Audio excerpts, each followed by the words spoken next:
Good morning, Chairman Jordan, Ranking Member Nadler, Chairman Roy, and Ranking Member Scanlon, and members of the subcommittee. I'm here today with a deep sense of gratitude and humility. I appreciate the subcommittee taking the time to focus again on the importance of protecting reporters' sources and the vital safeguards provided by the Press Act. As you know, in February, I was held in contempt of court for refusing to disclose my confidential sources on a national security story. I think my current situation can help put the importance of the Press Act into context. One of our children recently asked me if I would go to jail, if we would lose our house, and if we would lose our family savings to protect my reporting sources.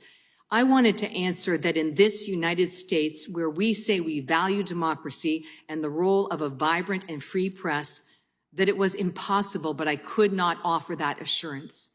The Bipartisan Press Act, which came out of this House committee, would put an end to the sort of legal jeopardy that I have experienced firsthand in the federal courts. And without the legislation, more journalists will run the uncertainty of the contempt gauntlet in the future. This legislation will provide protections for every working journalist in the United States, now and for the next generation. The legislation provides strong protections at the federal level for reporters and their sources. It would block litigants and federal government from prying into a reporter's files, except when there's an imminent threat of violence, including terrorism and in defamation cases. At the state level, similar rules are already in place to protect press freedom. It is my sincere hope that the passage of the Press Act will provide similar protections at the federal level. I hope that I am the last journalist who has to spend 2 years in the federal courts fighting to protect my confidential sources. My current situation arises from a Privacy Act lawsuit. I am only a witness in the case. It is not common for these cases to reach the stage of holding a reporter in contempt, but when such cases happen, they have profound consequences, impacting every journalist in the United States.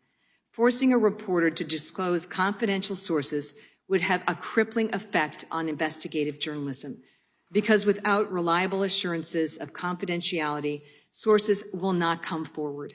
The First Amendment provides protections for the press because an informed electorate is at the foundation of our democracy. If confidential sources are not protected, I fear investigative journalism is dead. Each day, I feel the weight of that responsibility.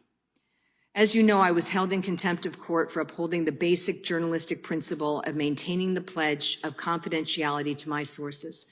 I have complete respect for the federal court and the judicial process, and I'm not here to litigate the case. It will play out before the appellate court in Washington, D.C.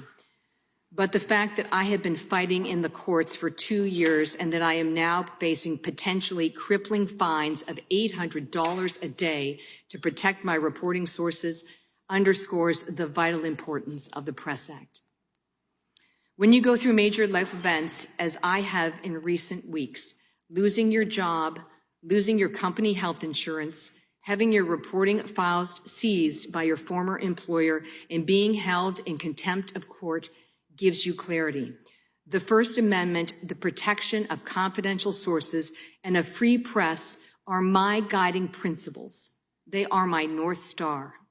When I was laid off in February, an incident reinforced in my mind the importance of protecting confidential sources. CBS News locked me out of the building and seized hundreds of pages of my reporting files, including confidential source information.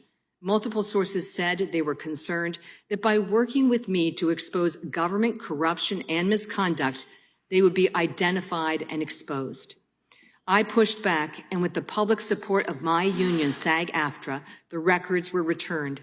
CBS News' decision to seize my reporting records crossed a red line that I believe should never be crossed again by any media organization in the future. The litigation and being held in contempt have taken a toll on me and my career. This is not a battle you can fight alone. I am grateful for the support of fellow journalists and multiple First Amendment organizations, including the Reporters Committee for Press Freedom, the Freedom of the Press Foundation, the Coalition for Women in Journalism, the Knight First Amendment Institute, the Society of Professional Journalists, as well as the Columbia Journalism School, of which I am a graduate. I have also been fortunate to have the support from my former employer as I continue to fight this case. Not many journalists could count on a former employer, in this case Fox News, to support a costly and vigorous defense of the First Amendment. That is why the Press Act comes at the right time when independent journalism and news platforms are expanding opportunities for reporting diverse voices that strengthen our democracy. I know I join many journalists who are encouraged by the recent comments of the Senate Majority Leader Chuck Schumer, who said he hopes to have the legislation through the Senate and on the President's desk this year. I deeply appreciate the committee's commitment to this legislation and holding this public hearing. Thank you.